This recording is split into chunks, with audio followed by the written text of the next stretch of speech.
In accordance with the Open Public Meetings Act 1975, adequate notice of this regular meeting of the Board of Adjustment of the Township of Franklin has been provided. Will the clerk please call the roll? Anthony Caldwell. Here. Laura Grauman asked to be absent. Donald Johnson. Here. Bruce McCracken. Here. Alan Rich. Here. Robert Shepard asked to be excused. Gary Rosenthal. Yes. Cheryl Bethia. Here. Joel Reese seems to be absent. Cheryl Bergallo asked to be excused, and Chairman Thomas.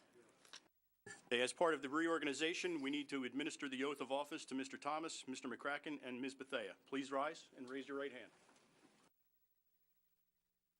Do solemnly swear that you will support the Constitution of the United States and the Constitution of the State of New Jersey, and that you will bear true faith and allegiance to the same and to the governments established in the United States and in this state under the authority of the people, and that you will faithfully, impartially, and justly perform all the duties of member of the Zoning Board of Adjustment of the Township of Franklin according to the best of your ability? I do. Thank you. Your oaths are in front of you. I'd ask that you sign those and give those to Christine. At this time, I would open up nominations for the selection of a chairperson of the board for the year 2019. I'll nominate Bob Thomas. I'll second. Are there any other nominations? Nominations should be closed. Could we have a roll call, please? Gary Rosenthal. Yes. Anthony Caldwell. Yes. Bruce McCracken. Yes. Robert Thomas. Alan Rich. Yes. Donald Johnson. Yes. Cheryl Bethia. Yes.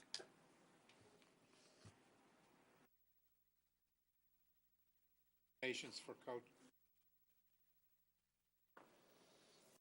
I move Laura Grauman. I'll second.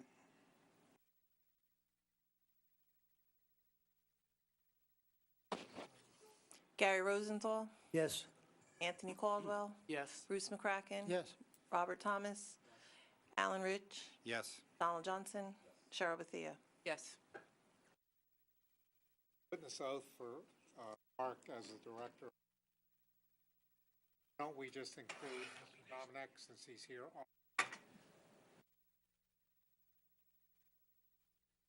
Testimony throughout the year. You need a mic, Vince. Mr. Healy and Mr. Dominic, do you swear the testimony that you shall give during the course of the coming year, 2019, shall be the truth? I do. Thank you.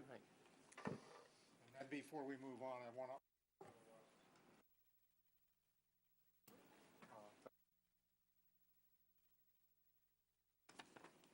appointing me as the chairperson again. It is a pleasure and an honor to serve a township as great as Franklin. Board attorney interviews. It's my understanding we have one candidate for RFP, and as we are required to conduct an interview, we'll open it up to any board questions who have any questions for our sitting attorney who has applied. There'll be no conflicts with your other appointments, Bob? I don't expect there to be any conflicts. These meetings fall on Thursdays on which I'm available. Thank you. Any other questions? Okay, can we have a motion to approve this appointment? So move. Second. And all the board? Gary Rosenthal. Yes. Alan Caldwell. Anthony Caldwell. Yes. Bruce McCracken. Yes. Robert Thomas. Yes. Should I say Anthony Rich now? Alan Rich. Yes. Donald Johnson. Yes. Cheryl Bethia. Yes. See, that's what happens when people change seats. Yes. Thank you very much. Minutes of the regular meeting, December 6, 2018. Is there a motion to approve? Motion to approve minutes. And a second? Second. Anthony Caldwell. Yes. Donald Johnson. Yes. Bruce McCracken. Yes. Alan Rich. Yes. Gary Rosenthal. Yes. And Chairman Thomas. Yes. Resolutions, 11 properties, ZBA 1500017, extension of time. A motion. Motion to approve. Second. Donald Johnson. Yes. Bruce McCracken? Yes. Alan Rich? Yes. And Chairman Thomas. Yes. Ocean State Job Lot, ZBA 170009, maybe a fourth zero in there, 9. Is there a motion to approve? So moved. Second. Donald Johnson? Yes. Bruce McCracken? Yes. Alan Rich? Yes. And Chairman Thomas. Yes. Tululope Adeli, ZBA 180012. Need a motion? Motion to approve. Second? Second. Go ahead. Anthony Caldwell? Yes. Donald Johnson? Yes. Bruce McCracken? Yes. Alan Rich? Yes. And Chairman Thomas. Yes. New Singular Wireless, ZBA 180011. Need a motion? Move it. Second. Alan, oh my God. Anthony Caldwell? Yes. Bruce McCracken? Yes. Alan Rich? Yes. And Chairman Thomas. Yes. Tabachnik, ZBA 150018, extension of time. Again, a motion. Motion to approve. Who's Second. second? Oh. Donald Johnson? Yes. Bruce McCracken? Yes. Alan Rich? Yes. And Chairman Thomas. Yes. Meridian Developers, ZBA 180007. Need a motion. Motion to approve. Second. Donald Johnson? Yes. Bruce McCracken? Yes. Alan Rich? Yes. And Chairman Thomas. Yes. Somerset Hotel, ZBA 180003. Move it. Second. Anthony Caldwell? Yes. Donald Johnson? Yes. Bruce McCracken? Yes. Gary Rosenthal? Yes. And Chairman Thomas. Yes, and I guess symbolically last, Kings Row Homes, LLC, ZBA 160017. Move it. Second. Anthony Caldwell? Yes. Bruce McCracken? Yes. Alan Rich? Yes. Gary Rosenthal? Yes. And Chairman Thomas. Yes. Under discussion for vouchers, Marriott, Callahan, and Blair, Cargill 259, Adeli 27250, Ocean State Job Lot 459, even. We will be doing this the way we normally have done it in the past, and then at some point we'll be doing a revision of bylaws, and the vouchers will be paid differently so that we will not actually be doing this during the meeting. Right now, though, we need a motion to approve. Move it. Second. All right, all in favor? Aye. Opposed? Motion carried. Extension of time, Franklin Associates appeal zoning decision. This is going to be carried to March 7th, 2019. Moving on, there are a number of changes.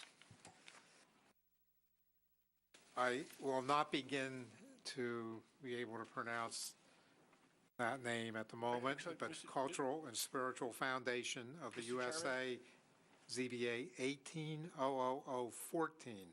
Site plan with use variance in which the applicant's proposing to construct a new one-story, 4998 square foot house of worship with 80 parking spaces, 216 Weston Road, Somerset, Block 512, Lot 12.01 in the R20 zone, will be carried to February 21st. No further notification. If you're here for that, will not be heard until February 21st.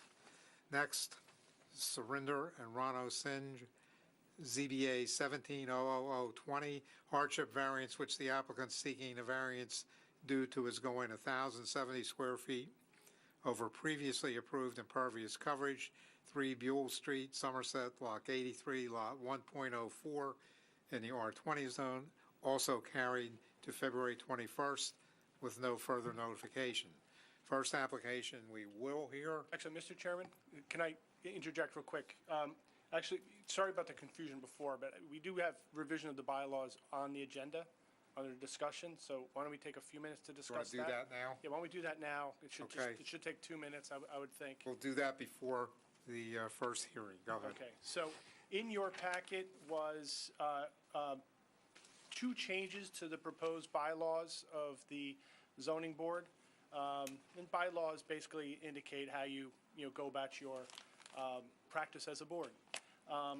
There are two changes. One is to section 2-4, order of business. What that does is just dictate the order of your agendas. So we just updated this. This was probably done a number of years ago, so this is done just to reflect, how your agendas are ordered today. So that's really almost an editorial change. The last one is, or the second one is, and this is what we discussed at the last meeting. This is in response to that new law where I think we discussed where the town has to pay all our bills within 45 days. The current practice is that bills that come out of your budget, you put on the agenda before they get paid. And that presents a number of problems. For example, if we get a bill on January or May 1st and we don't meet in June and July, technically then we'd have to pay interest on those invoices. So we want to avoid at all costs that occurring.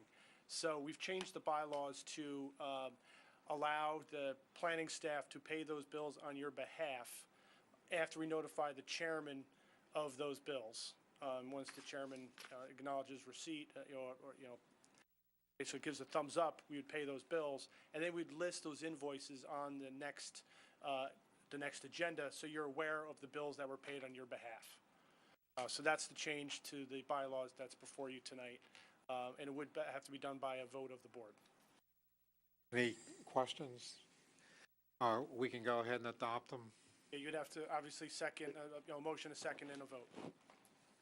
There is a motion. No, I move that we adopt the order of business and the listing of vouchers paid for amendments to the, what is it, the bylaws. bylaws. We have a second. I'll second it. Gary Rosenthal, Yes. Anthony Caldwell, Yes. Bruce McCracken, Yes. Robert Thomas, Yes. Alan Rich. Yes. Donald Johnson, Cheryl Bethia. Yes. Okay, now we can move on to the hearing agenda. Franklin Township Realty, CBA 18-00010, application for a minor subdivision with variances and a certification of pre-existing non-conforming use for the property of 418 Lewis Street and 150 Savchenko Avenue, Somerset, Block 228, lots 17 to 24, 29 to 30 in the R7 zone, and I'm understanding you're breaking this into. Yes, Mr. Chairman, for the record, Vince Dominack, I'm the Economic Development Director for the Township. In regard to this application, I'm here because I'm also the project manager for the youth center that's going to be constructed across from this subdivision. Yeah, tonight I'm going to deal for the Township in regard to the subdivision, and then A&P Realty is represented, and they will be dealing with the certification of pre-existing non-conforming use, or if you don't approve that, they'll be giving testimony for a use variance. So we're going to break it into two parts. I'll be relatively quick. I've pre-marked the one exhibit that I have as A1 dated today. It's the minor subdivision plan that you should have in front of you, prepared by the Reynolds Group, dated 12/27/18, with a few minor clarifications and color schemes. As the chairman noted, we are subdividing the lots 17 and 24 and 29 into 30 into two lots. 17 through 24 is 20,000 square feet. 29 and 30 is 5,000 square feet. We are purchasing, the township, these lots here because we are constructing a youth center across the street. We're purchasing it for the purpose of constructing approximately 40 parking spaces. There are a series of variances that are required for this application. Mr. Healy, after I go through them, will give some information regarding those variants. There are four new variances that are required. The first one is that 15,000 square feet are required. There's an existing two-family home on the property, another structure that they'll be testifying to get permission to make it a third unit. You need 15,000 square feet. We're subdividing it from 25 to 5. There's a rear yard setback for an accessory structure. There's 10-foot minimum, 5.5 provided, because, of course, we're subdividing the portion off, so it's no longer the through lot there.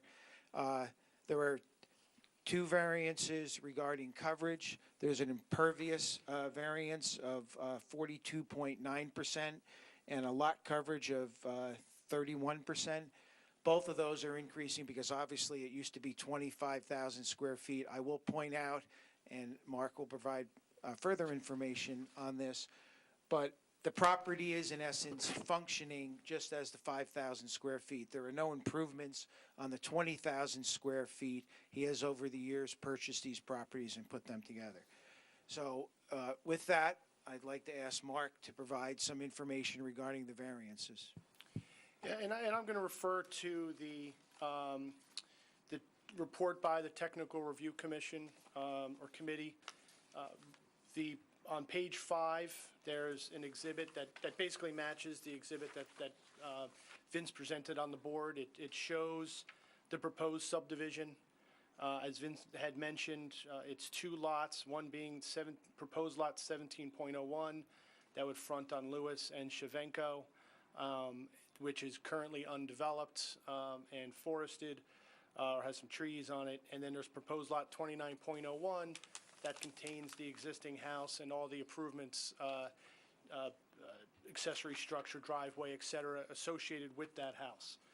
The variances, again, I'm reiterating Vince's testimony quickly because it backs up what I'll present in a second. Basically, 4 new variances are created. As Vince had mentioned, the lot area, the 5,000 square feet, the lot that is going to contain the existing house that fronts on Martin would be 5,000 square feet.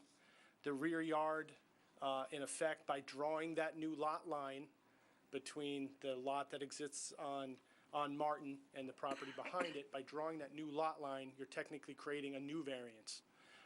And again, by the fact that the existing property technically is the entirety of both of those lots, by, again, drawing that new lot line, drawing that line between, you're now creating a lot that's smaller, so the building coverage and the impervious coverage, even though there are no improvements proposed, the building coverage and impervious coverage go up because the lot now that's going to be created is smaller. All of the other variances that are indicated in the report, lot frontage, front yard setback, side yard setback, total side yard, and side setback for accessory structure, all those are existing situations that are not being created or worsened by this application. As far as the variance and the justification for it, I would put forward, I believe this is a C2 variance. The purpose of the subdivision is to allow for the conveyance of this property to the township for the purpose of building the parking lot associated with the youth center. The subdivision would facilitate the construction of an inherently beneficial use. So I think that is a more than sufficient reason to grant the associated, to grant the variances. As far as substantial detriments, I don't really see any in effect because all of the variances are either created by the drawing of this new lot line, and it's not resulting from any new development that's being presented to you. It's basically reflective of the existing condition on the lot. I also looked at the surrounding neighborhood. There are 7 homes in very close proximity right along Martin that are of similar size and width. I think it's a kind of an older neighborhood with older homes. I would guess most likely most of them predated zoning.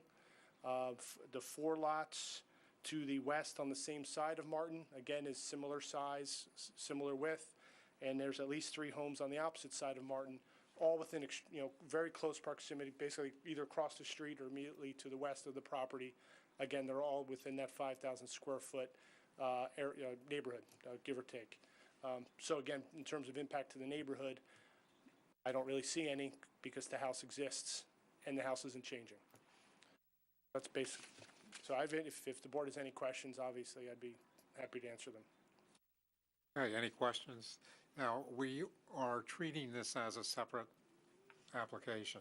Well, Yes, and it's one application. I would ask for you to vote on this, and then you will vote again on So the we separate- would separately then open to the public Yes. for this, which we will do. You're done, right? Yes, I am done. All right, I we have- I will have no open to the further- public if there's anyone who has any comments or questions concerning this application. Please come to the mic and up front and make sure that we get your name and address.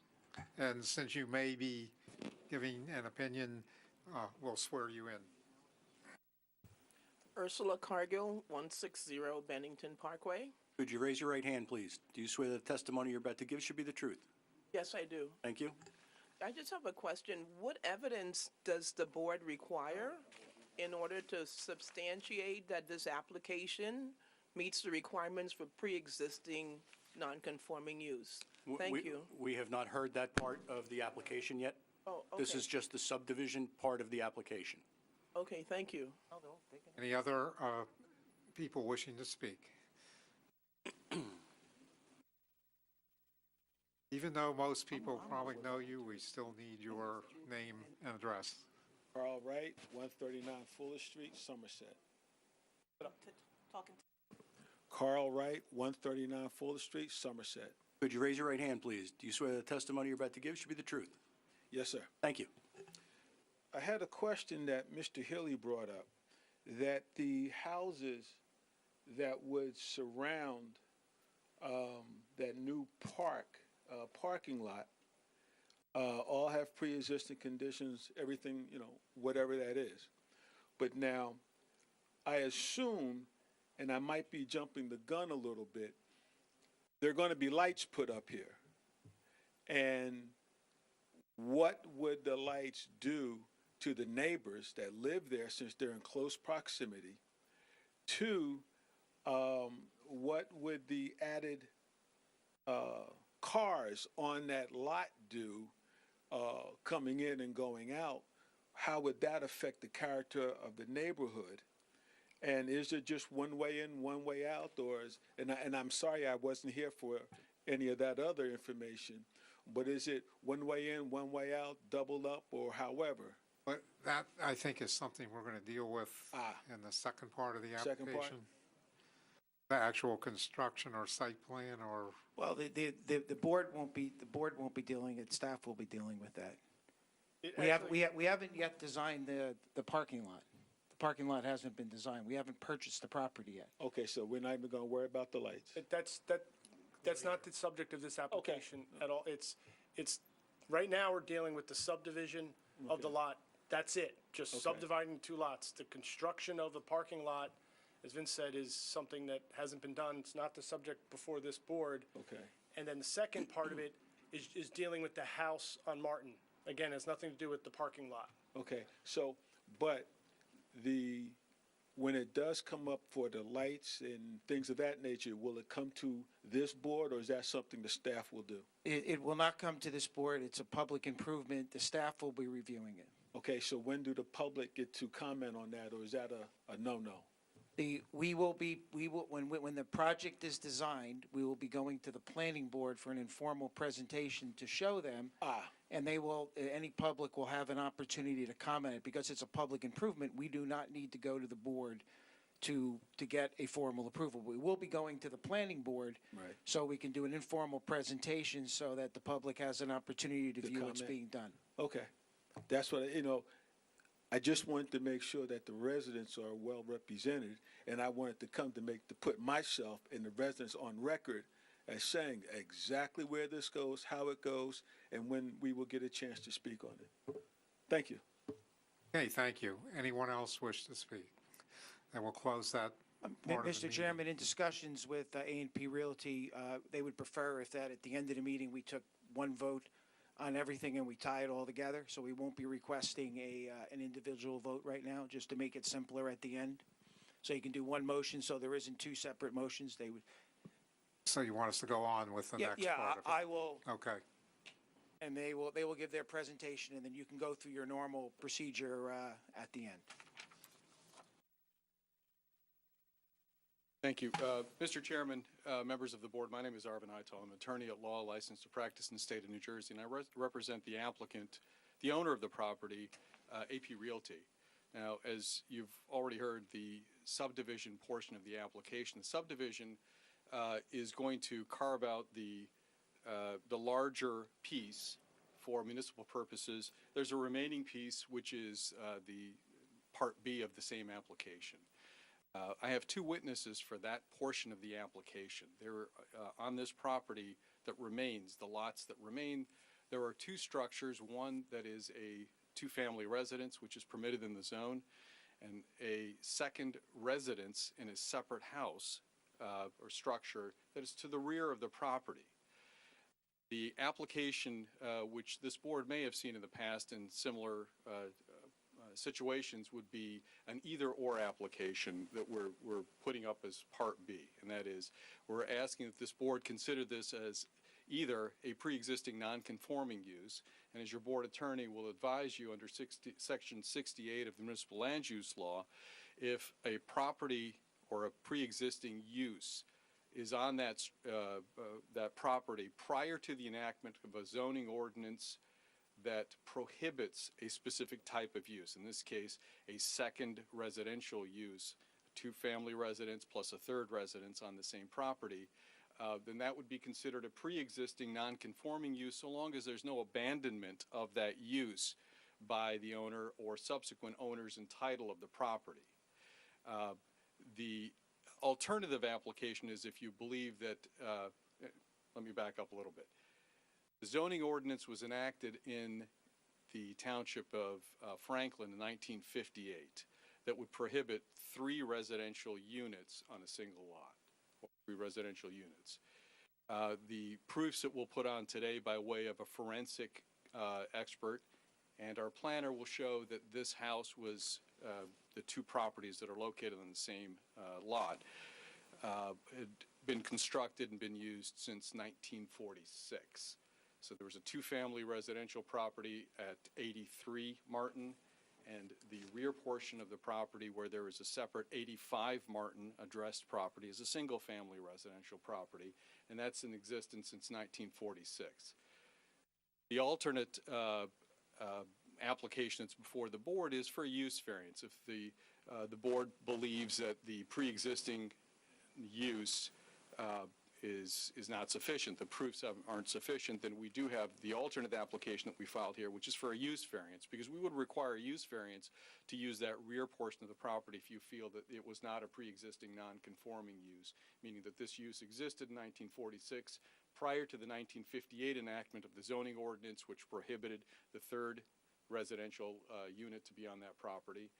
Then this board can also grant the use variance. Now, the subdivision creates some of the hardships here. The municipal purposes that'll be, the larger lot will be used for creates the hardship that we're before this board for, because we're giving up part of that property, so we couldn't possibly have enough area to have that as a separate tax lot and to subdivide that portion out.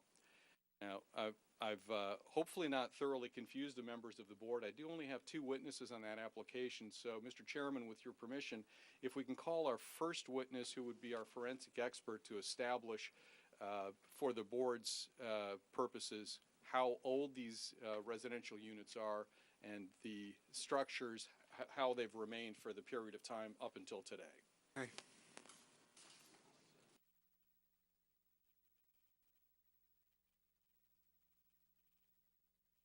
Could you raise your right hand? Do you swear the testimony you're about to give should be the truth? Yes. Your name and address, please. David Bekus, 45 Hunt Lane, Skillman, New Jersey. Could you spell your last name, please? Bekus.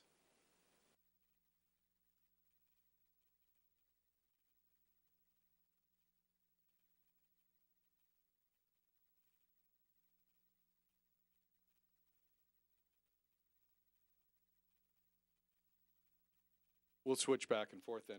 Mr. Chairman, if I may question the witness? Mr. Bekus, give the board members the benefit of your credentials, if you wouldn't mind, including your educational credentials and any professional certifications, and The reason, as I've indicated already, we're proffering you is to be a forensic residential construction expert to determine, based upon your examination of this property, these properties, the approximate age that they were constructed and their uses and so forth. Yeah, I hold an RCS, ICS, HHS building license from the state of New Jersey. I've attended college and graduated. Most of my experience is hands-on from 1979, from the summer of 1979 today. I have looked at, worked on, inspected, reported on, and been involved in residential construction on a daily, if not nightly basis. I've previously testified in cases like this. I testify quite often in construction defect cases, but have also testified on the That's age of fine, homes. go ahead. Now, you've heard my introduction, as long-winded as it was. First, in identifying the property, there are two structures that are located and addressed and given an address of 83 Martin Street and, 83 Martin Street and 85 Martin Street. Is that correct? Yes.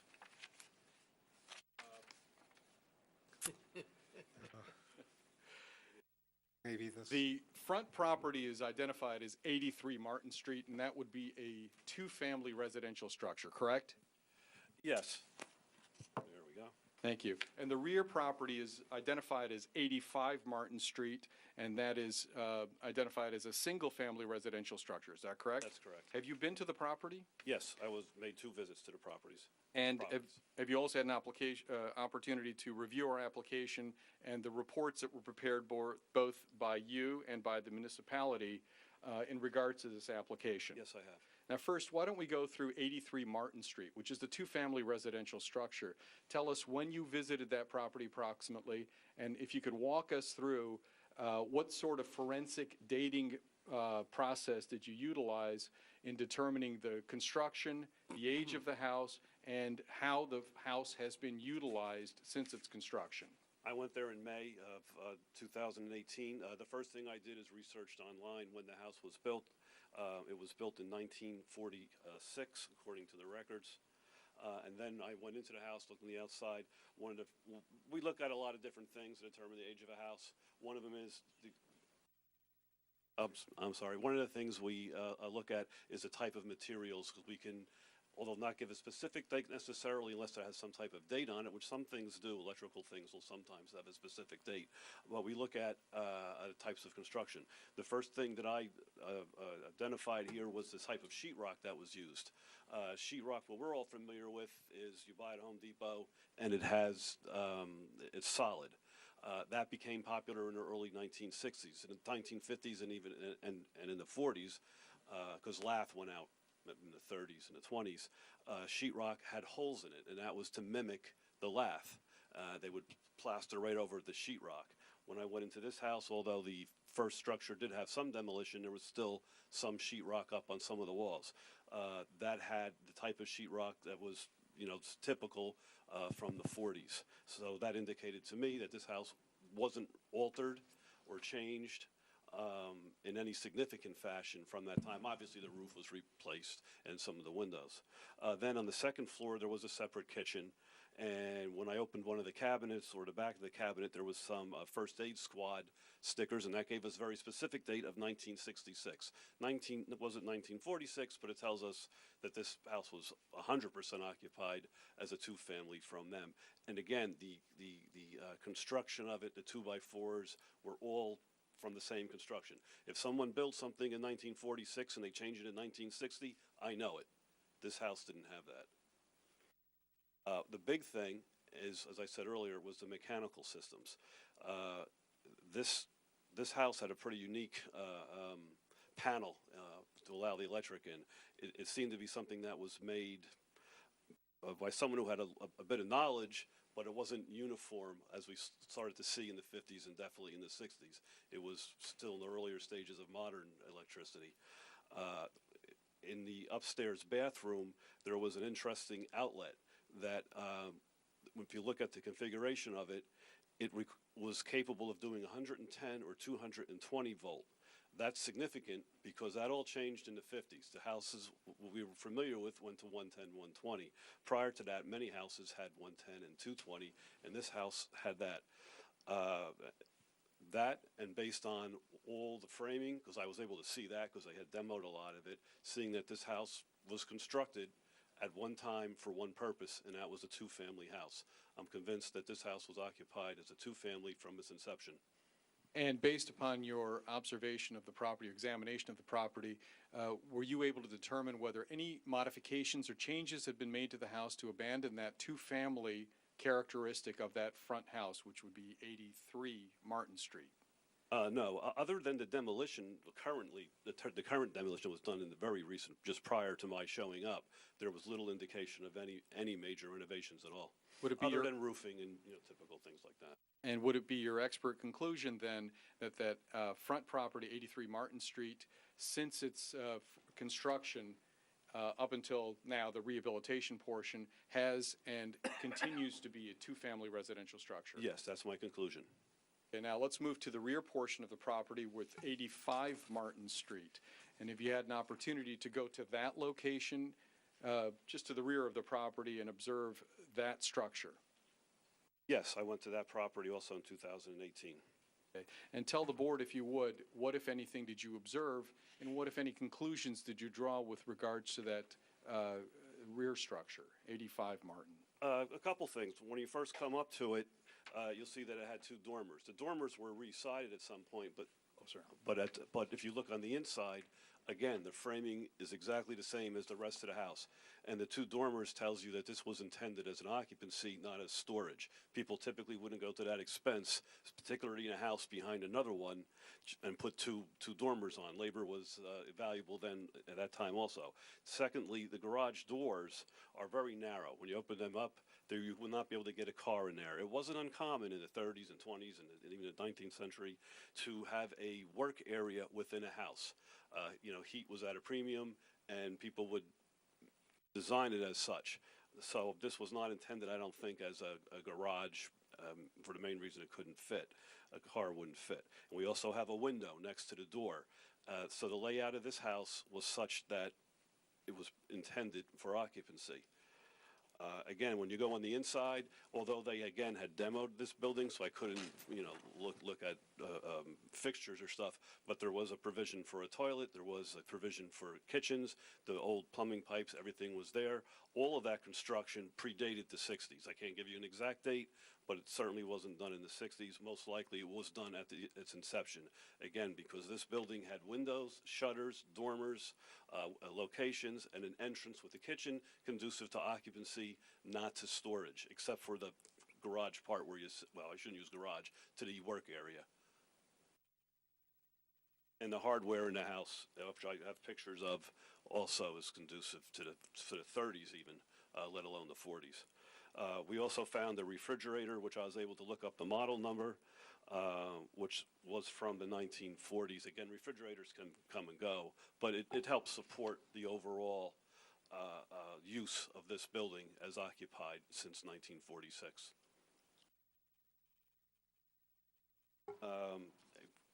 Electric, just like in the front house.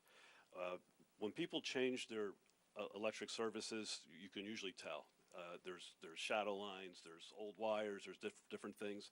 This house, except for the meter, which is new, but if you look at the panel, it's a screw-in circuit breaker panel right from the 40s. This thing, was out of the 40s. It wasn't altered, it wasn't changed, and there's no indication that it was at any time since then. If it was done in the 60s or even the 50s, we would have seen a different panel, we would have seen different wirings. I believe this was a 30 amp, so yeah, I have it. It's a 30 amp service. That's right out of the 40s. By the 60s, you were already getting to 60 amp service and more modern look. And my conclusion is that this rear property was occupied as a single residence since 1946. Now, based upon your, I'm sorry. Sorry to interrupt. Does the rear structure, that has a separate address? Yes, yes it does. Do you know how long?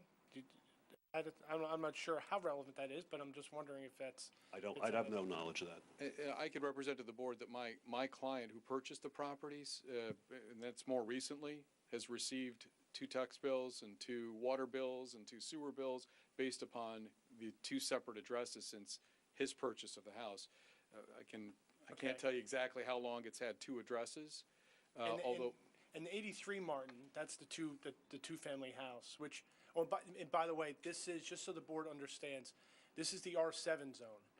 The R7 zone allows two-family homes. So really, the issue is, what they're trying to prove, and correct me if I'm wrong, is that this is there's three dwellings on the property where the zoning allows two.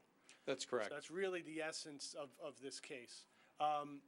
83 Martin, which is the two-family home, is it like 83A and 83B? Did you know how that, I guess the question is, are they both 83 Martin, the two-family home? It's 83 Martin, that's all we have right now, because since the acquisition, the properties have been gutted on the inside for updating purposes, so we haven't had residents in there as the updating has been going on. Nonetheless, the two structures, the two-family house and that separate, have two separate addresses. Two separate addresses. All right, thank you.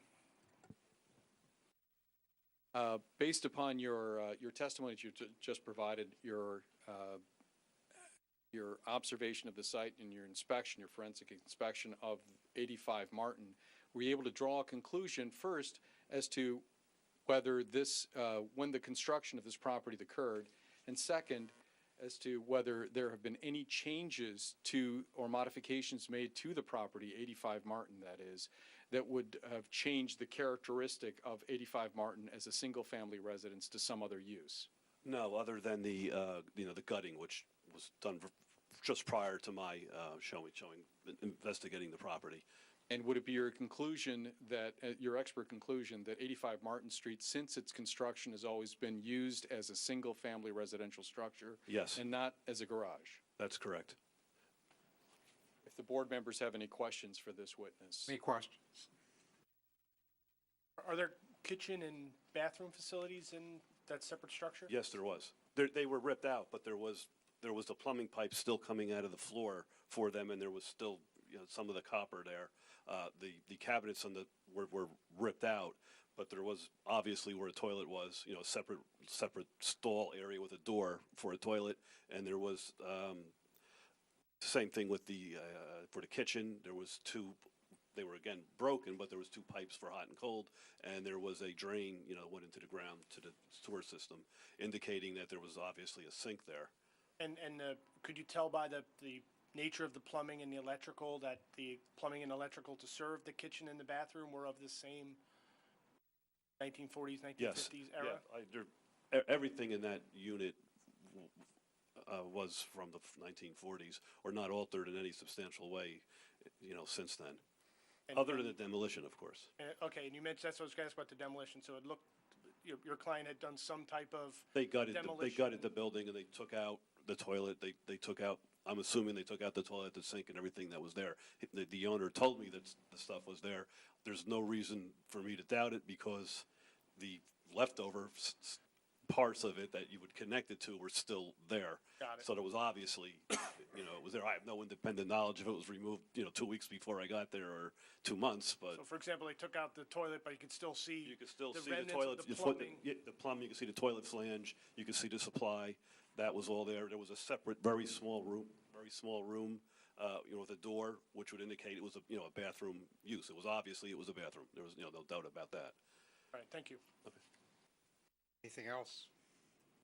I'd like to know, did you find any evidence of lead paint or? None of asbestos. Since it was demoed, I didn't check for lead paint. To my knowledge, I don't know if it was tested or not, but most of those materials in the building were already removed. And for someone to testify as to whether there was asbestos there or lead there, it would have to be tested and certified by a laboratory. You cannot do it by just visual observation. Okay, you have one other witness? I do, our And then professional planner. We'll open to the public after that. Thank you. Mr. Dumas? Mr. Chairman, if we can have our professional planner sworn in.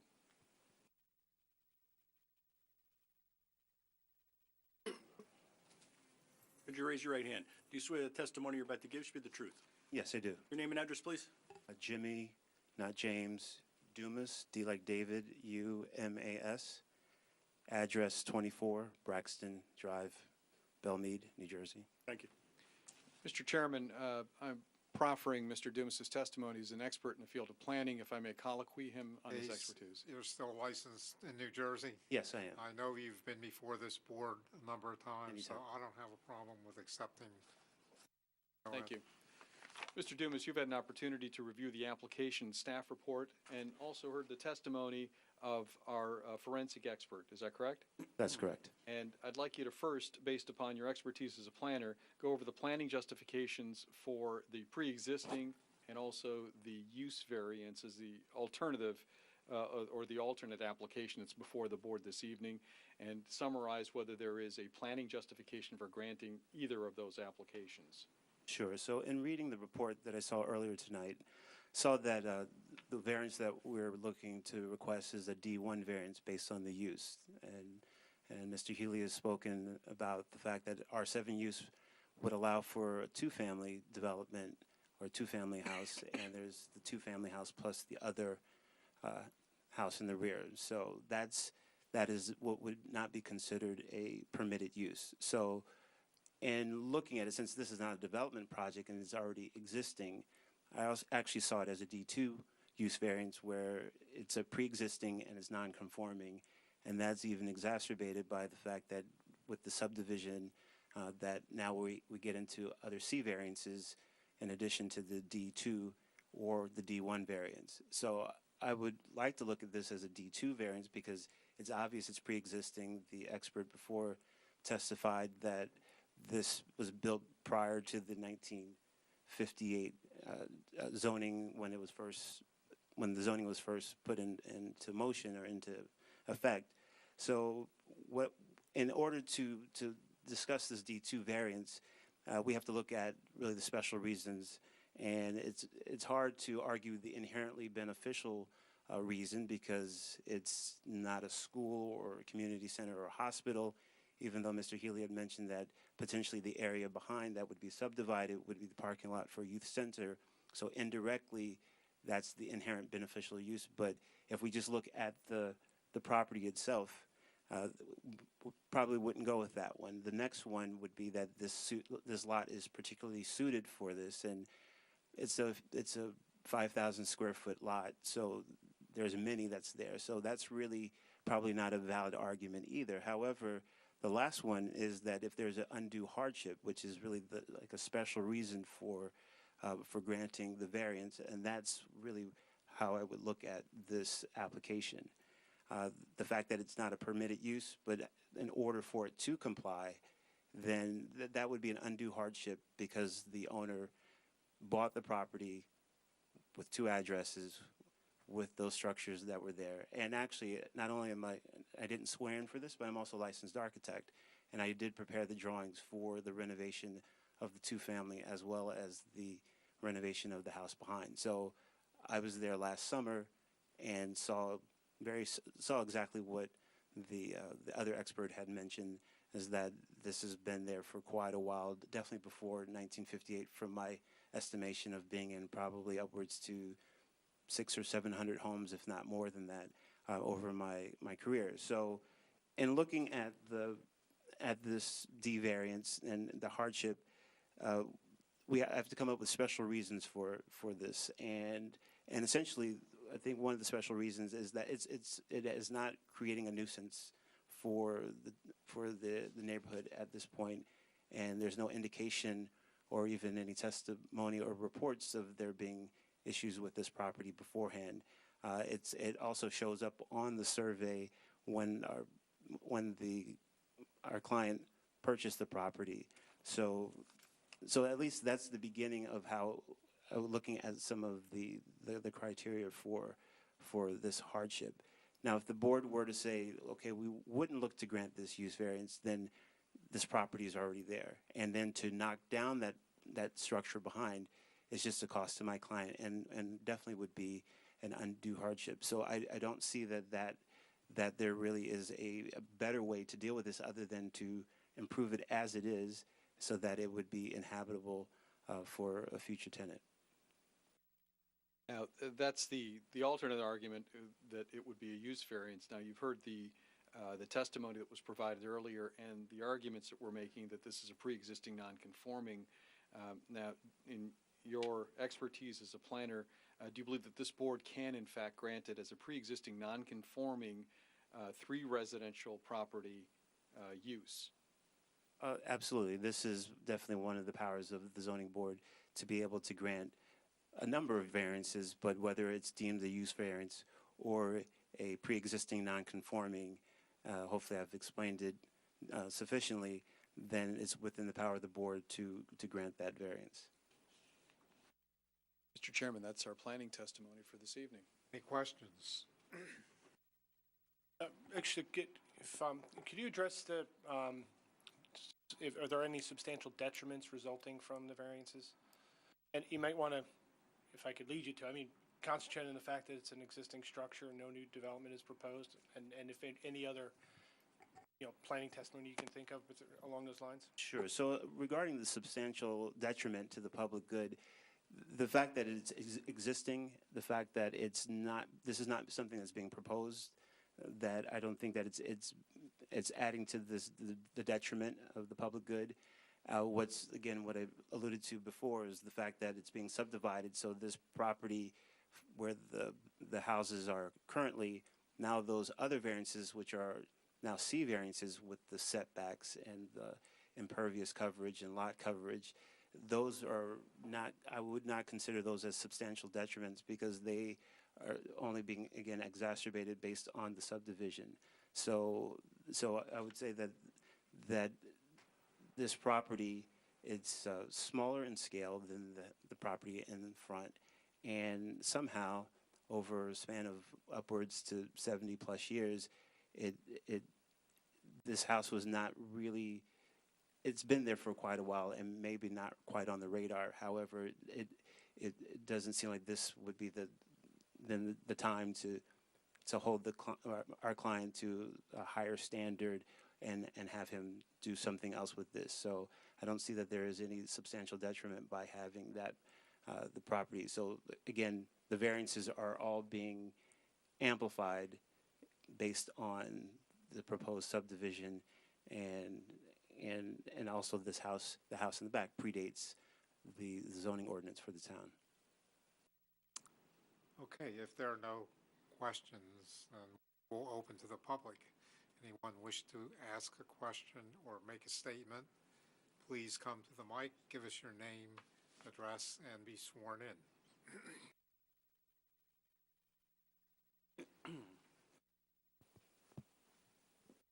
Ursula Cargill, 160 Bennington Parkway. And I believe you were sworn in earlier in the evening. Yes, I was. You remain sworn in to tell the truth. I have a question. The question has to do with continuity of use.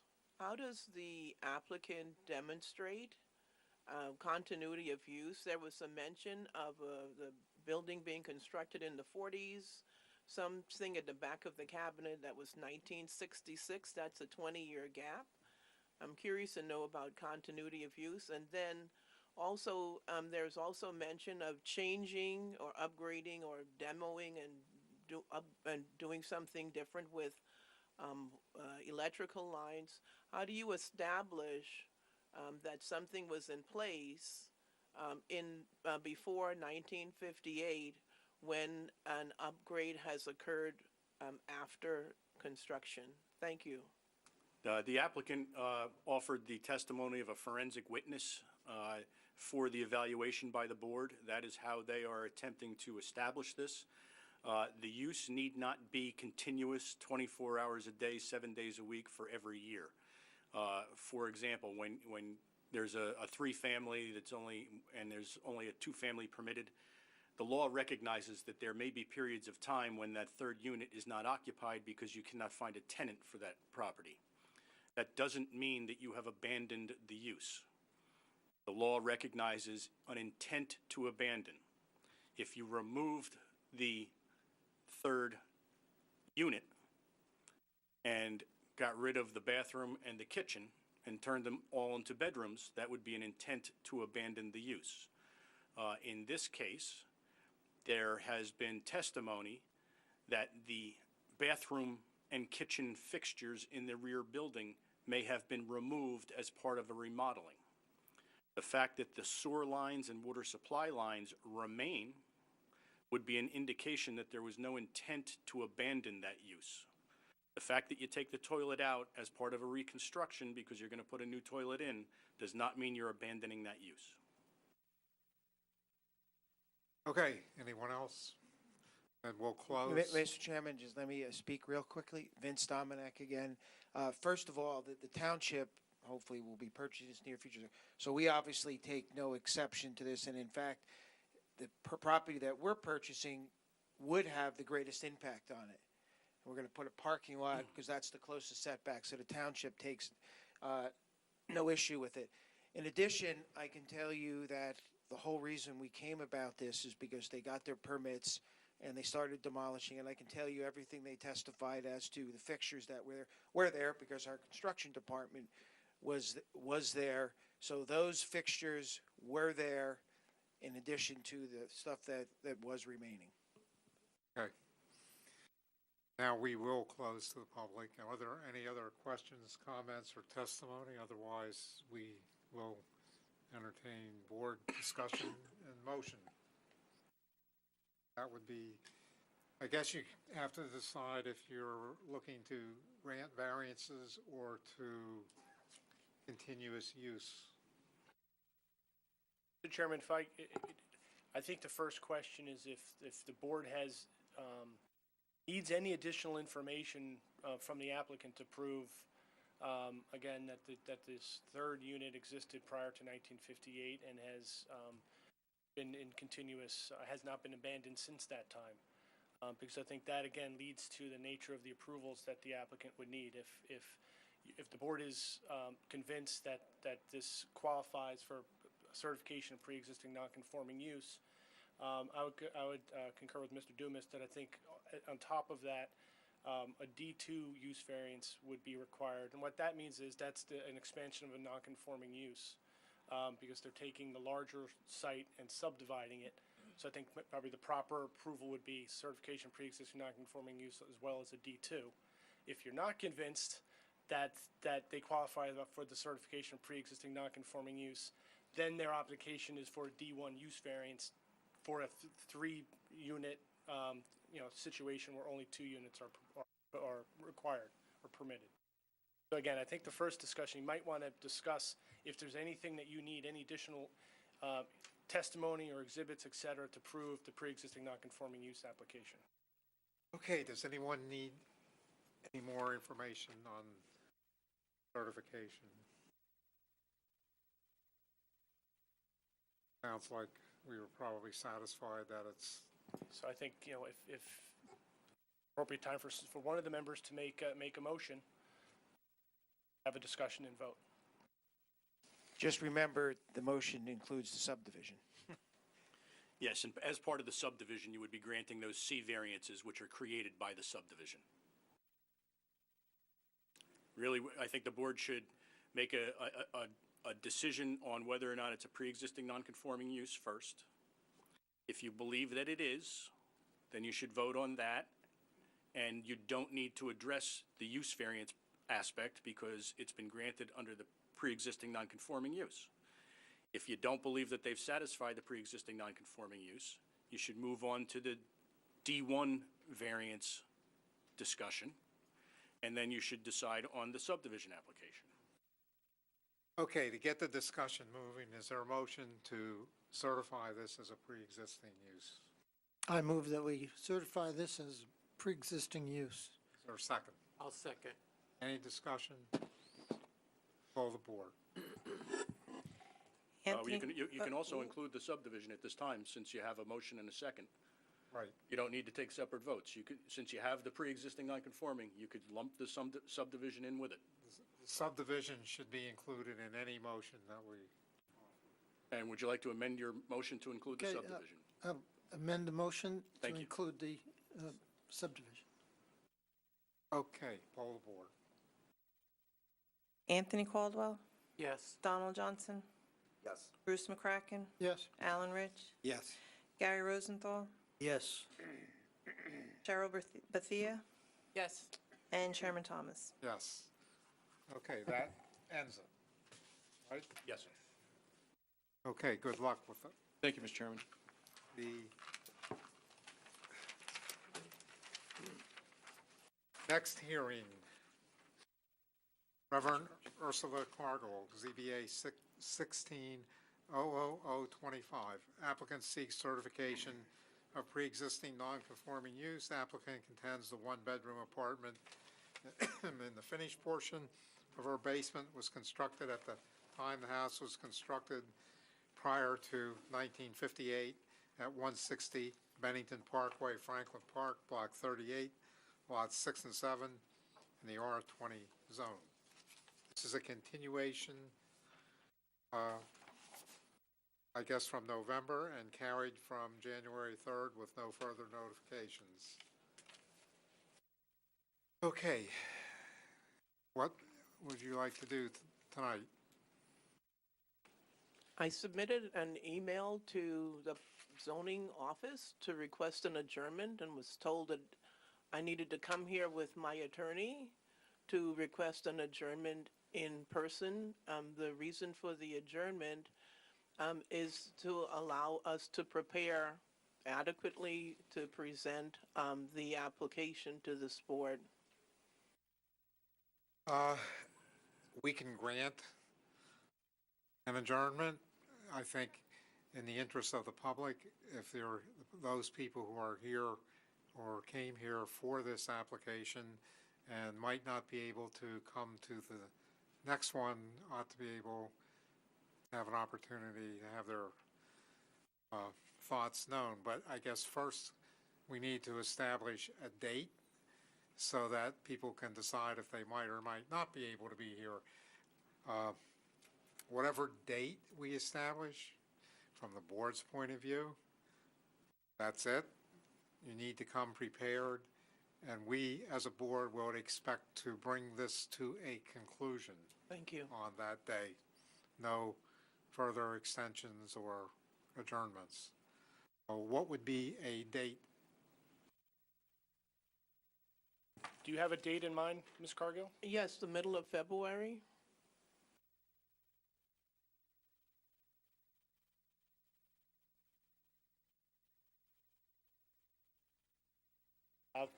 February 21st. February 21st? Thank you. Is that date acceptable? Yes, it is acceptable. Okay, for the audience, if you're here for this application, the next and final hearing will be scheduled for February 21st. If you are not able to be here and wish to make your comments known tonight, we will open to the public for that purpose.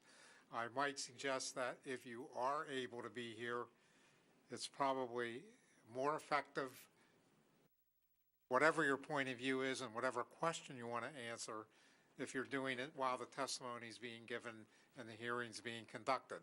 We're opening now for people who feel they're not going to be able to return.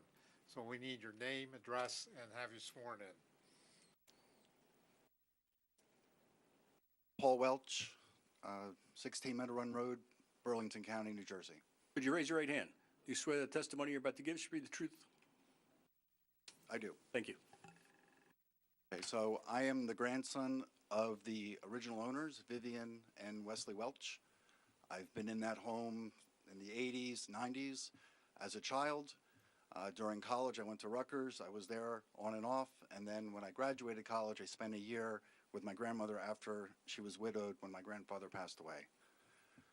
At that time, and all that time, it was a single-family home. When I was a child, there was a basement room and a TV. The other side of the basement was unfinished. The bathroom was put in the early 80s by my grandfather.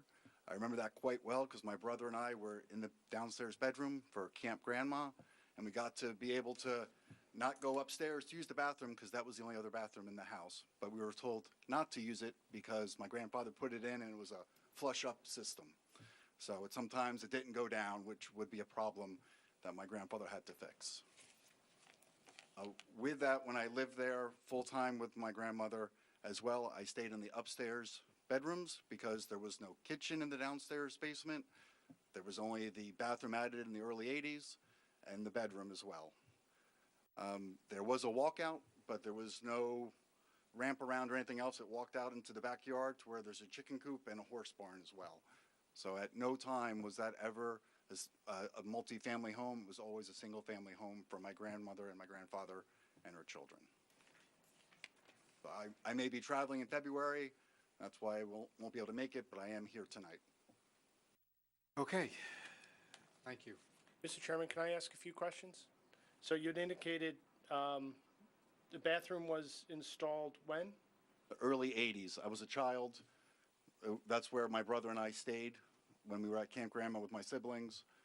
I don't know the exact year, but it was before I was 10. Okay, and I apologize if I wasn't paying close enough attention. Did you speak about whether there were kitchen facilities? There was no kitchen, and I lived in New Jersey until 2006, and there was never a kitchen in the basement. So you were in the house as late as 2006? Correct, visiting my grandmother. I lived there full-time from 98 to 99 after I graduated college, and was there significant amounts of time when I went to Rutgers in New Brunswick, Okay, and from 94 to 98. How, from the main part of the house, how would you access the basement?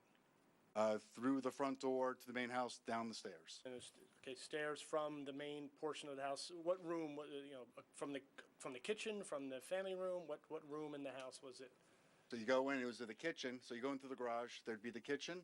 You walk in, to the right is the dining room. You keep going forward, the bedrooms would wrap around in a square, and to the left would be a door that would go down to the basement. And were there doors that separated the portion? Was there a door between the basement and the main portion of the house? Yeah, an interior door. Do they have locks on them? No. Okay. All right, thank you. Okay. Anyone else that feels they're not going to be able to? May I ask him a question? Come on back, yes.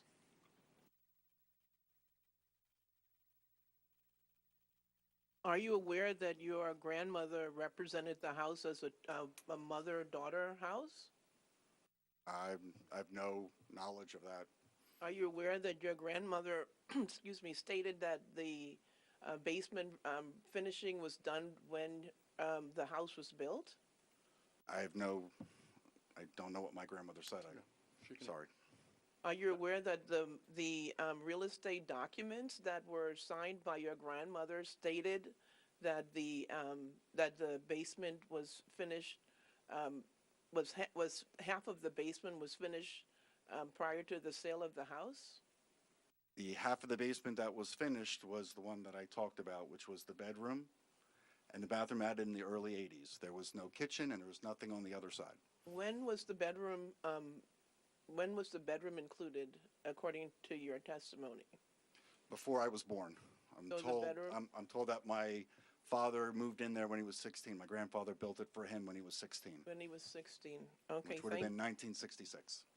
Excuse me? 1966. Okay, thank you, Paul. Real quick, the 1966 date, that was the date that this bedroom was put in, or the date that was the date, your approximate date that second bedroom was put in, or that, I'm sorry, That was that when, bedroom so was the put in? basement was unfinished when they built the house in the 50s. Okay. They added the bedroom for my dad and his brother when he was about 16, so that would have been about 66. That would have been about six, okay, thank you.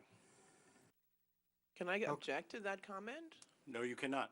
Okay. Okay, we will close to the public, and then this will, I guess, continue is the right word, February 21st. Can I add a comment to the record? No, you have requested an adjournment. So we are only hearing members of the public that cannot be back. Your hearing is continued to February 21st, when you should come with all of your witnesses and your counsel. I am afraid for my life because my neighbors have been shooting my house with arrows. Hey, ma'am, that's beyond the zoning board's purview. If you have a public safety issue, you should contact the police department. I did contact the police department, and they've also been shouting racial expletives at me, and I don't appreciate that. Hey, ma'am, you should take that up with the police department. Thank you. Okay, anybody here in the Cargill matter, it is being carried to February 21st with no further notice by the applicant. With the intention on the board's part of hearing this matter to conclusion. I guess that takes care of that application, all right? Next, Praise Presbyterian Church, ZBA 17-00028, use variance and site plan which the applicant's requesting to expand the parking lot with an additional 115 spaces, provide new stormwater basin, 75 by 62 asphalt, fence basketball court, and use the previous residence for religious purposes at 15 Cedar Grove Lane, Somerset, block 436.09, lots 31 and 31 in the R40 zone.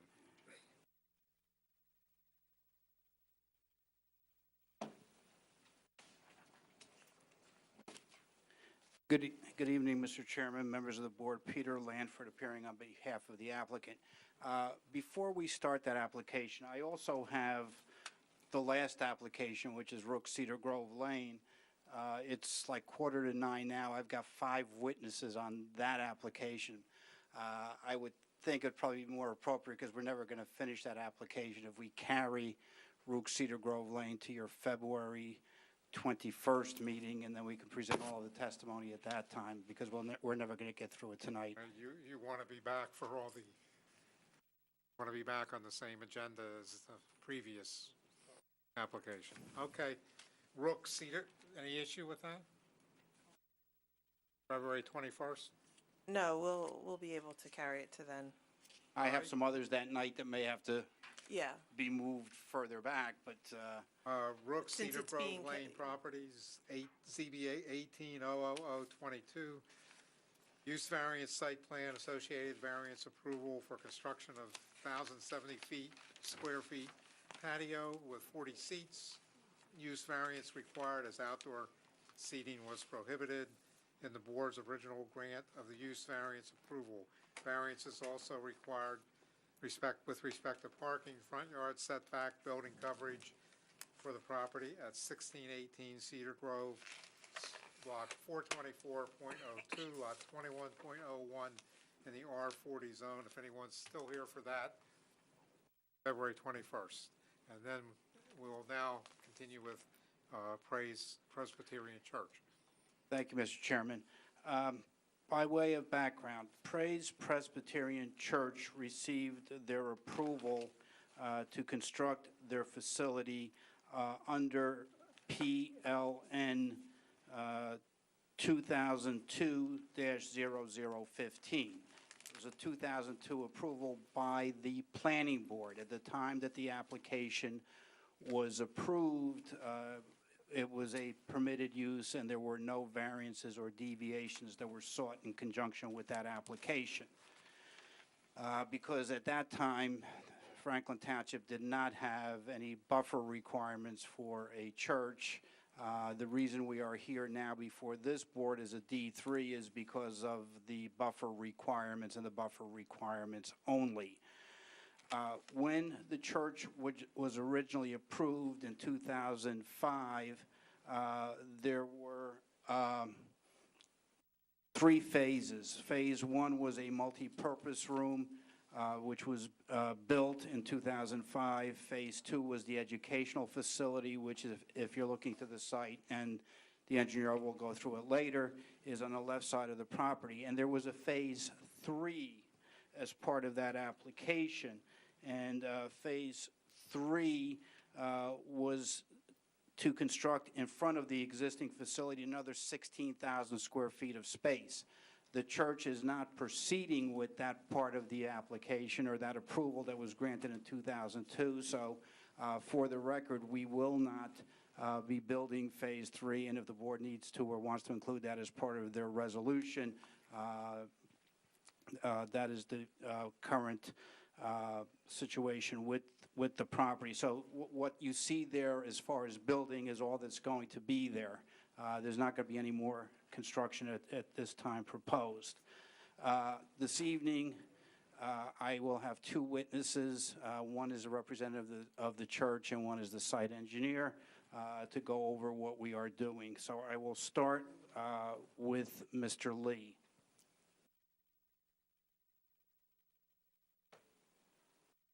Could you raise your right hand? Do you swear the testimony you're about to give should be the truth? Yes, I do. Your name and address, please. Myung J. Lee, Myung Jlee. People call me MJ. Lee, you can be seated. Mr. Lee, you are a member of the congregation, Yes, and you are on the construction committee. yes, Okay, and you heard my representations of the history of the church and the fact that you are not going to be building Phase 3, and all of that information is in fact accurate. Is that correct? that's correct. Okay. This application is to construct some additional parking on the property which is adjacent to your existing facility. Is that correct? That's correct. Okay, and the property upon which you are going to construct the parking, when the church was originally approved, you did not own that. Is that correct? No, And that property was purchased in the last couple of years? that's correct. And the reason that you did purchase it is because you have a parking problem? Yes. Okay. When the church was approved and built in 2005, how many members did you have in your congregation? About 500 Okay. members. And how many members do you have in your congregation now? 1,000 adults and 300 children. Okay. And when do you conduct services? 8 a.m. We have 4 services: 8 a.m., 9:45, 11:45, 2 p.m. And that's on Sundays? Yes, on Sundays. Okay. And when you have your services on Sundays, are all of your congregants able to fit into the parking lot that you currently have? No, especially 9:45, 11:45 services is congested, so we have 50 to 80 spaces are short. And what are you doing now for the people that don't get into the parking lot? Where do they go? We are renting Mendel's Plaza, which is office building, couple of 100 feet away from our site to the north side. We are renting only on Sundays and then park there 50 to 80 cars. And then you shuttle the people from that parking lot to the church? Yes. Okay. And other than Sunday, does the church have any services at all, or all the services take place on Sunday? Yes, all the services take place. Okay, and your parking problem then is obviously on Sundays? Yes. Okay. In addition to parking on the lot that you acquired, there was a house on that property, correct? Yes. And it is your intention to keep the house, is that correct? That's correct. And what do you intend to do with the house? For the purpose of raising missionary fund, our church members are exchanging, basically donating, and the household, the used household. So that raise our funding for the missionaries. And so you intend to store that in the house that is on the property? Yes. So the house will be used solely for storage, is that correct? That's correct. There will be nobody having offices in there or occupying it or anything else? No. Okay. In addition, and we'll have the engineer point it out on the plans, there is a shed that came with the house at the rear left of the property, correct? Yes, correct. Okay, and you're proposing to keep that shed on the property? That's correct. And is that shed also used for storage right now for church paraphernalia that you use for church services? That's correct. Okay, thank you. I have no further questions of this witness. Okay, I almost feel bad mentioning these things.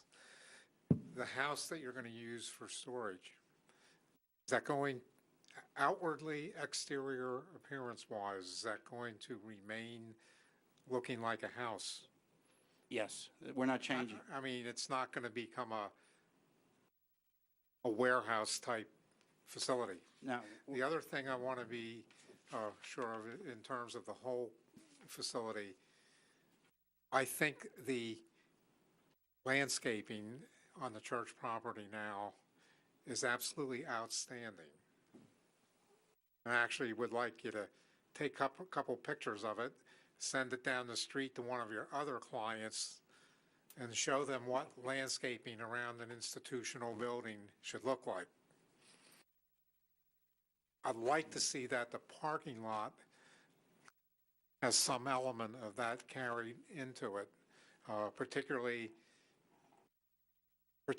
to, well, there'll be another neighbor on one side, obviously, and you were mentioning buffering, so that's going to take care of itself, but you don't want to just have all this concrete suddenly appear out of nowhere, because I think this facility has really done an outstanding job, and I don't say that to too many institutions.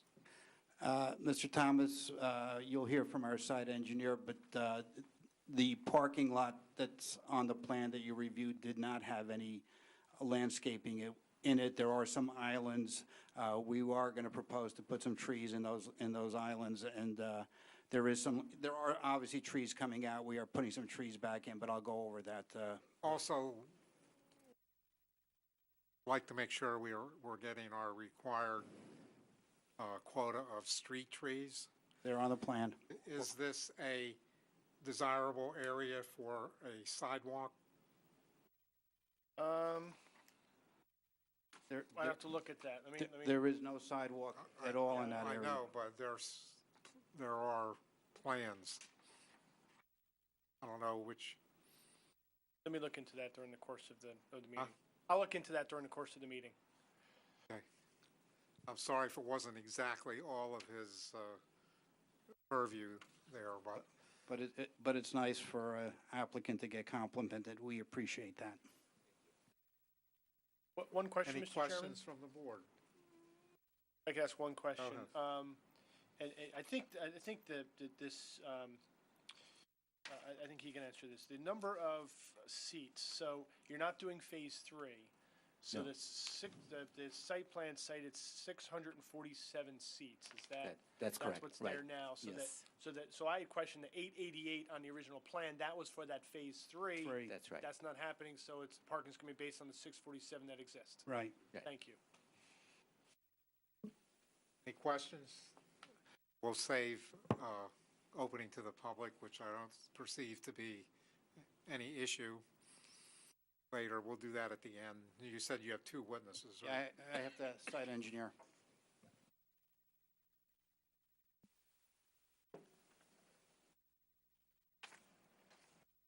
Grab a microphone, please, in your left hand. Do you swear the testimony you're about to give should be the truth?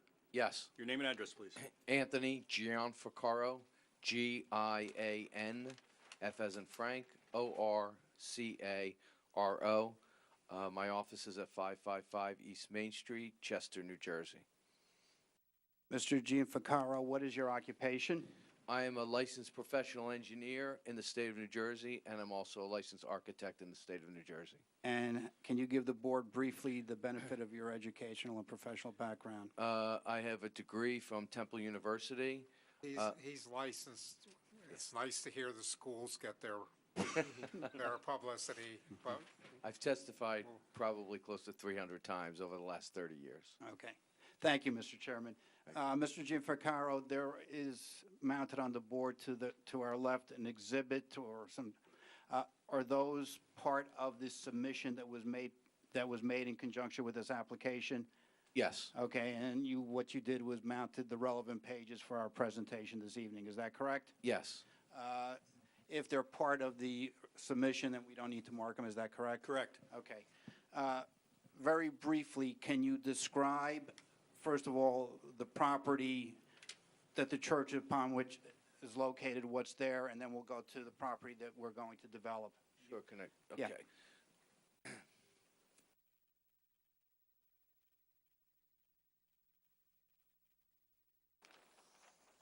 The first plan that I'd like to go over or discuss is drawing SP 1.1 that you have in your set. It shows the existing condition. You see the existing 2 phases of the structure. today, the school and the multipurpose space.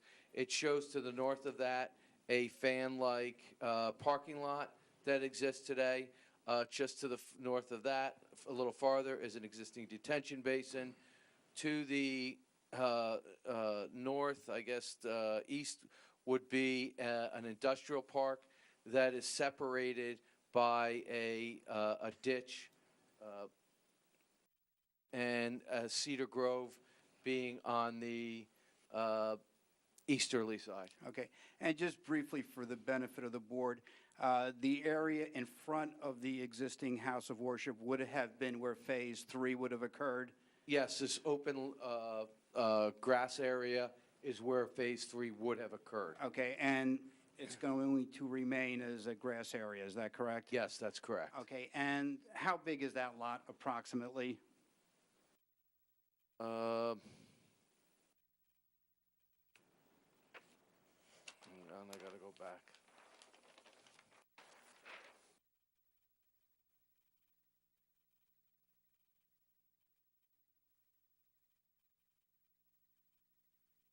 I have it in square feet. Let's say.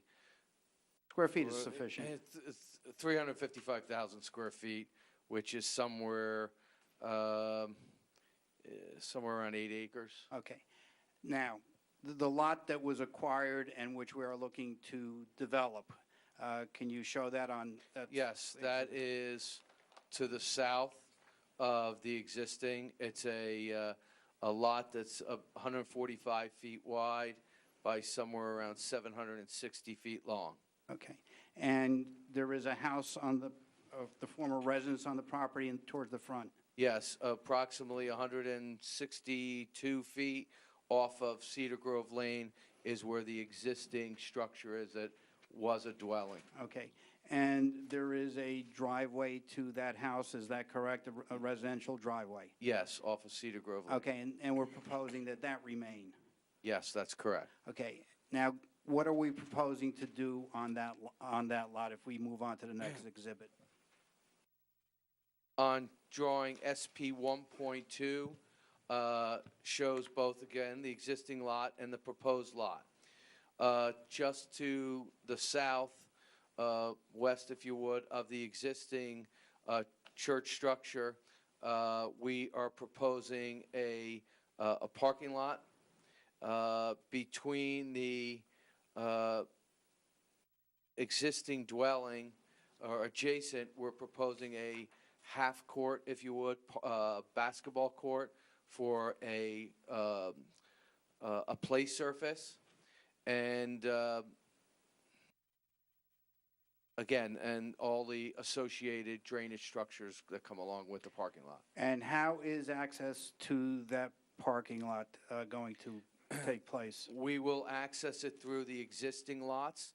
There's an existing lot between the church structure and Cedar Grove Lane. We could enter that way, and towards the, if you would, the rear of the property, farthest from Cedar Grove, as the parking lot horseshoes around the building, we'll have an access to the parking lot that way also. So as a result of this application, there will be no new curb cuts, no widening of any of the driveways on Cedar Grove Lane? That's correct. And the new parking lot will be behind the existing dwelling that's on that lot, is that correct? That's correct. Okay.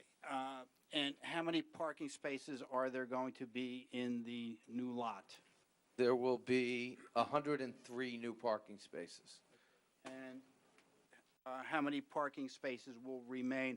Obviously, there are some parking spaces coming out in order Right. to do the connection. We'll have 298 on the existing, 103 in the new one, for a total of 401 parking spaces. Okay.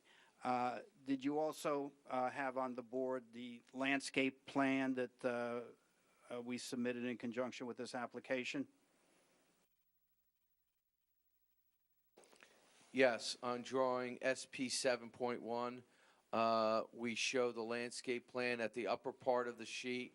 We're showing the trees that are going to be removed, and on the lower part of the plan is the proposed planting plan. We're showing trees between the proposed parking lot and the actual structure.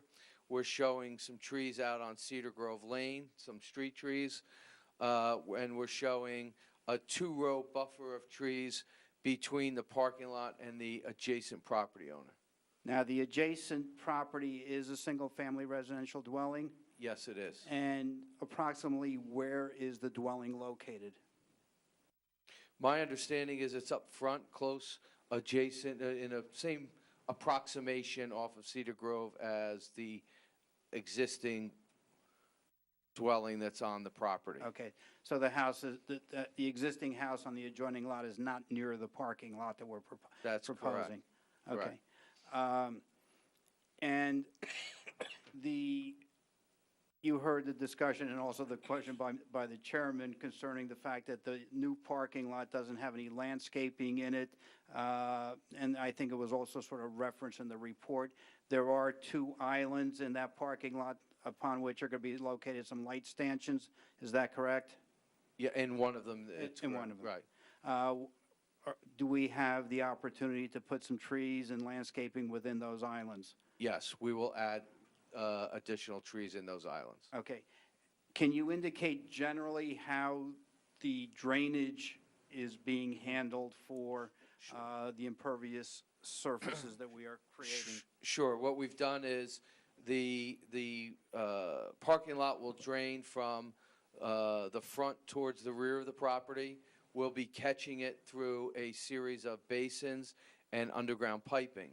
From the piping, we will have a storm filter on the property just to the west side of the parking lot, and we will pipe from that storm filter around the, let's call it the horseshoe parking lot, if you would, and drain into the existing basin.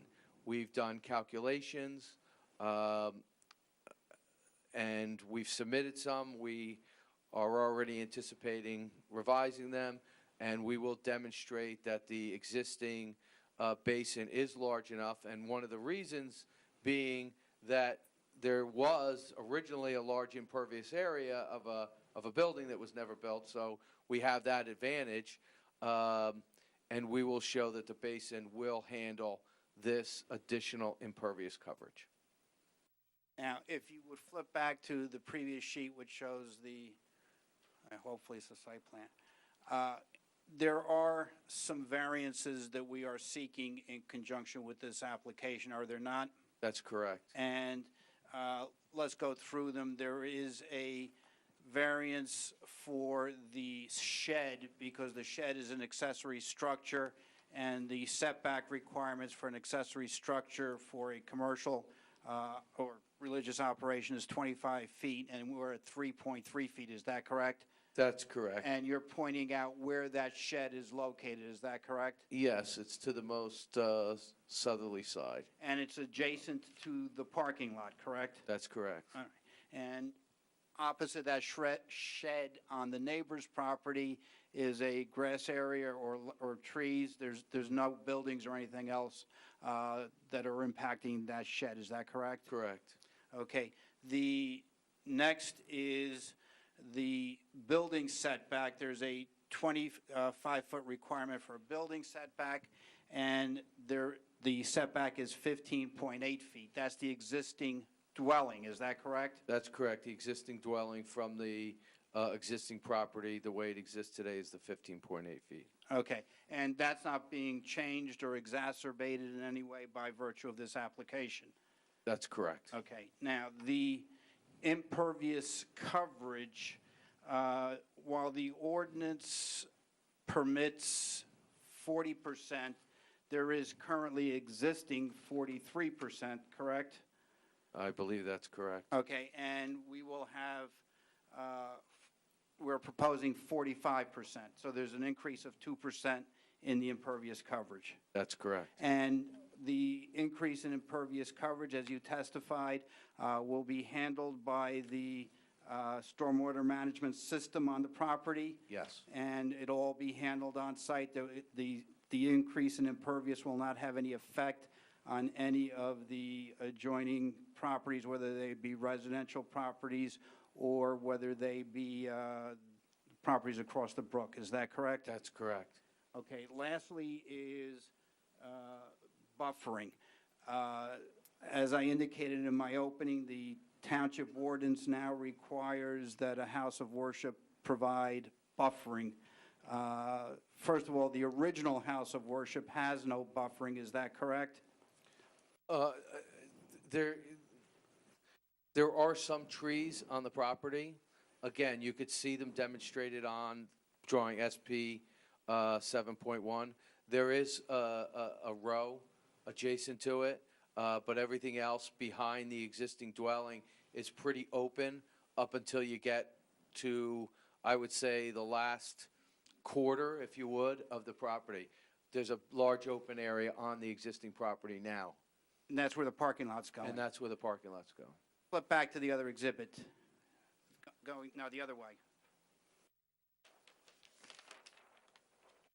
The existing church has no formal buffering, is that correct? That's correct. But however, to the rear of the existing church, what separates the end of the parking lot from the industrial properties on the other side? This is wooded along this ditch, creek, whatever we want to call it. Okay, so there's a wooded area there already, and Yes. that's existing? Yes. We're not proposing to No. change it or disturb it? Correct.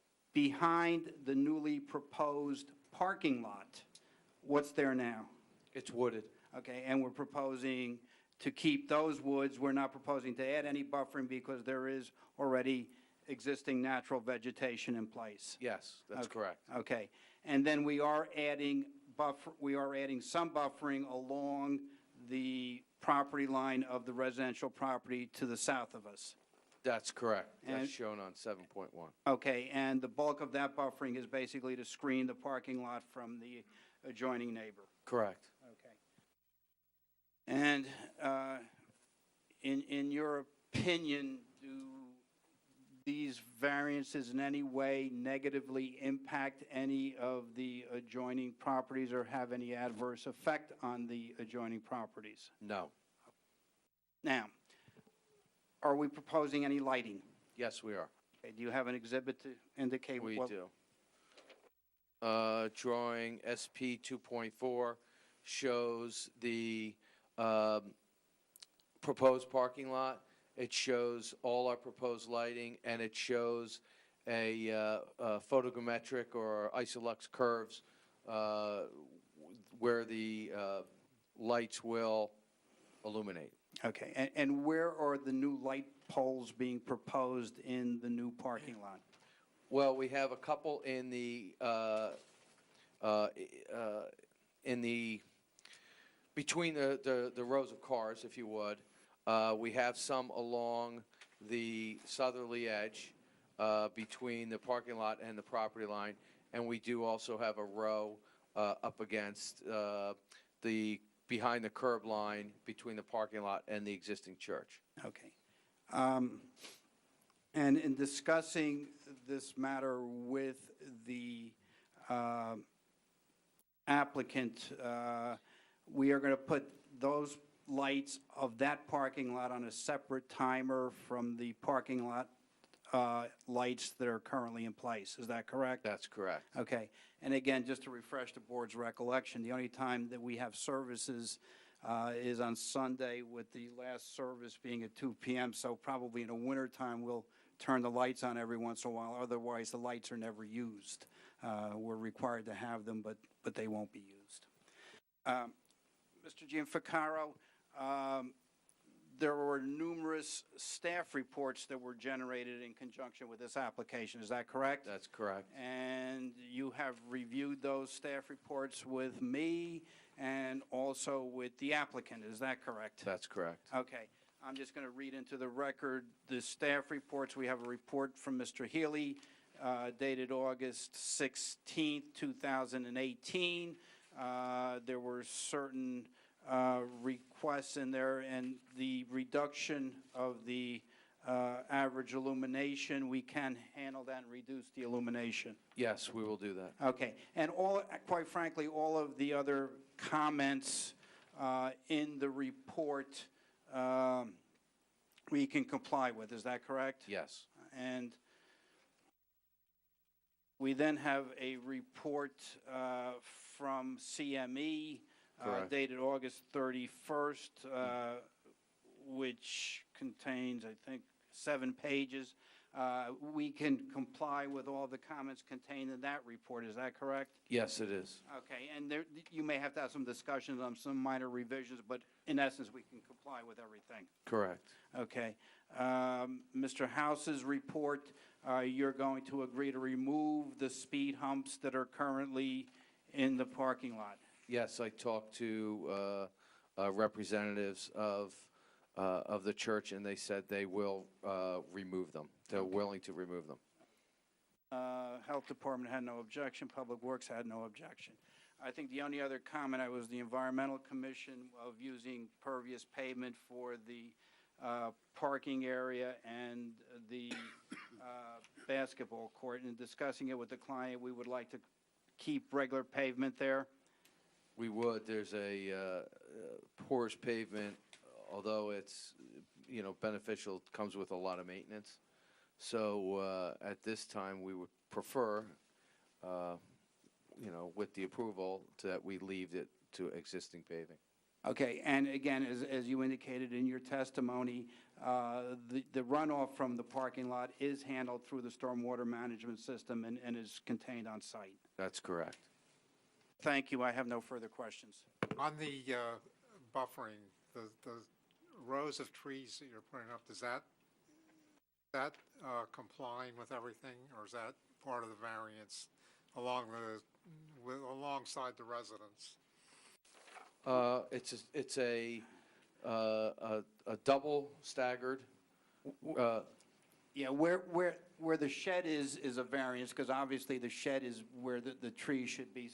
But the double row adjacent to the parking lot, other than there, is in compliance. Right. We did not extend the double row all the way up to Cedar Grove Lane. We left house to house.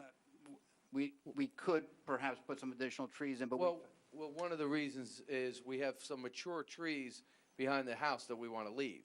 We don't want to cut them down just to put other trees in. So we have mature trees here. From our parking lot, we put the double row. As council stated, we left the gap where the shed is. We're not going to take the shed down just to put trees in. And then everything up closer to Cedar Grove, we're trying to leave it as an existing appearance at this point. Okay. But the parking lot itself, yes, we buffered with a staggered row of trees.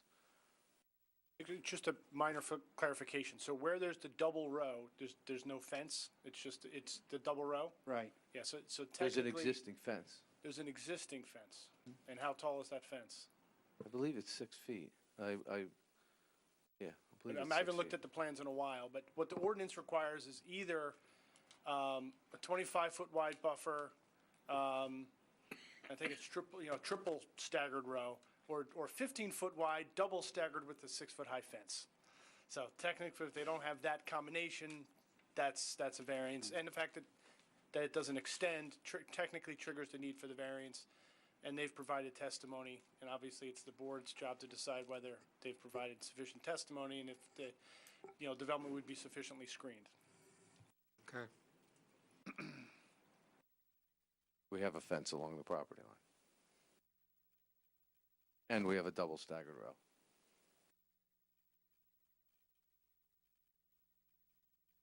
What type of fence is it? I believe it's a stockade fence.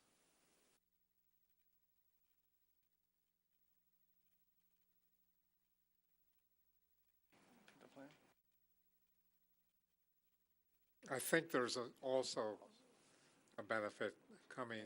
I hate to state your case for you, but having parking in Mandel's Plaza, not exactly an ideal situation, because people coming out of there have a difficult time turning left, and it's very close to the intersection with Easton Avenue, the left turn, you have to fight the cement divider as well as the traffic.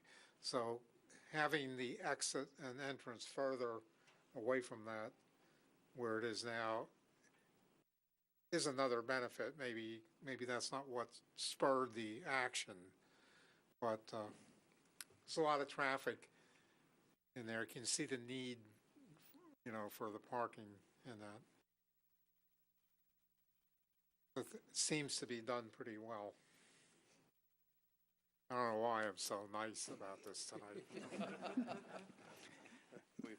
Mr. Chairman, you and I have histories with churches, and quite frankly, this one, from time to time, I get some calls about churches who are not doing what they're supposed to. Since this approval in 2005, I've never gotten a call from the municipality that there has been a problem with this house of worship. And as you said, the site is exemplary. Yes, when you see what they did with their site, there is absolutely no excuse for any other institutional use not being able to do the same, be at the same standard.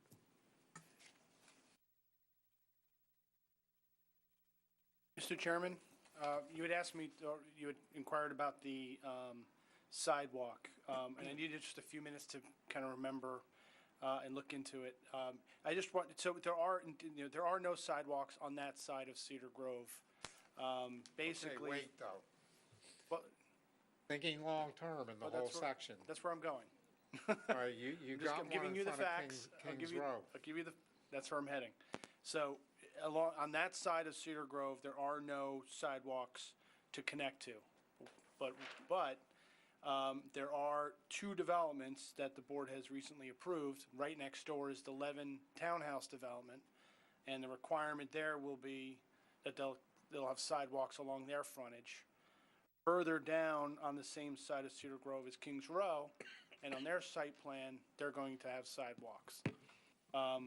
So I think there's a clear intent to, just generally, to have sidewalks, to make sidewalks, make applicants who come in to provide their sidewalk connections, and there is going to be the start of a sidewalk connections and sidewalk network on that side of Cedar Grove.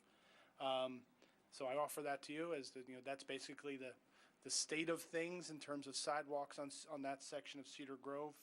I think there are maybe a couple different options. I mean, you could decide to, well, you can certainly require nothing of them. You could require that they provide sidewalks along their entire frontage. You could decide that they have to provide sidewalk along the portion that they're adding to the site.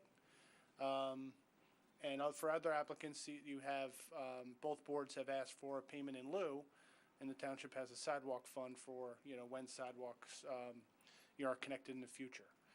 So there are a few options I'd provide to the board, and you may want to discuss, what you want to do on this case. Well, one of his other ex-clients just put a sidewalk in it's not exactly a standard sidewalk. The development on the corner of Pierce, Cedar Grove, they have a sidewalk now that parallels the street, but it goes back into their property at the end of the property. There's a chance to get some connections maybe in the near future, but I don't know what to say, do with it. Right now, you're right, at this particular section,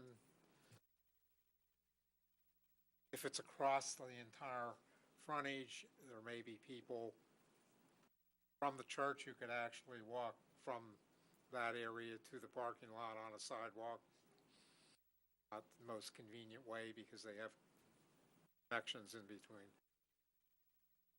I don't know. What's your planning recommendation? Well, I mean, it's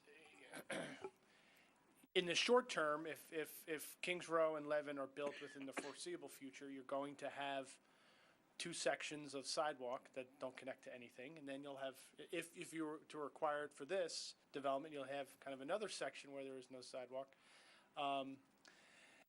So if you were to impose it along the entire frontage of this site, for probably a good period of time, it's not going to connect to anything. So it's tough to say. It's really a judgment call. I hate to punt it to the board, but it really is a judgment call on your part. As a planner, certainly sidewalks are good. So I can't say that it's a bad thing to require. Another thought is, as far as what they are proposing to the board, the existing site, they're not really changing. So you may want, perhaps an option is to require it on the, it's still going to be disconnected, but required on the part that they're adding. Or you could do that How about a payment in lieu, and then contribution the from- payment in lieu is, and then if the town in the future does do some large-scale sidewalk along, they've at least kind of contributed their part. About that. That's, board has done that in other situations, and that may be an appropriate condition. But I would request the board allow that the contribution be only for the site that we just acquired, since there was no requirement for the original site. We're really not changing the original site, but we would make a contribution for sidewalk in front of the new property. That's something. If they're offering that, there's no point in turning it down. Let's put it that way. I don't know if the rest of the board feels that. What the contribution is that they do applicant does a cost estimate that is basically an estimate of the cost that if they were to construct it, linear, sidewalk per linear foot, and then that's the basis for that payment. The engineer shaking his head because he probably knows exactly how to put that calculation together. And then our engineer reviews it, and then again, that becomes the basis of the payment. Okay. Any other witnesses? I have no other witnesses, Mr. Chairman. Anybody have questions? Open to the public. Would any of you parishioners like to say anything in support of your application? And we'll close, and anything you want to sum up? Just very briefly, Mr. Chairman. This church recognized that they had a problem. They went out and purchased land, and they addressed the problem. And as you and I have had discussions, we have some houses of worship that try to circumvent dealing with problems, and I think what the church is doing here is the right thing in addressing a problem and a need that they have. The variances that are created by this additional parking lot are minimal at best, and I think the location of that parking lot is set well back off of Cedar Grove Lane, and with the buffering will probably not even be visible to a passing motorist. So I would respectfully request that the board grant the site plan approval, the D3 variance, and the bulk variances that we are seeking in conjunction with this application. Thank you for your time. Any board questions, comments, or motions?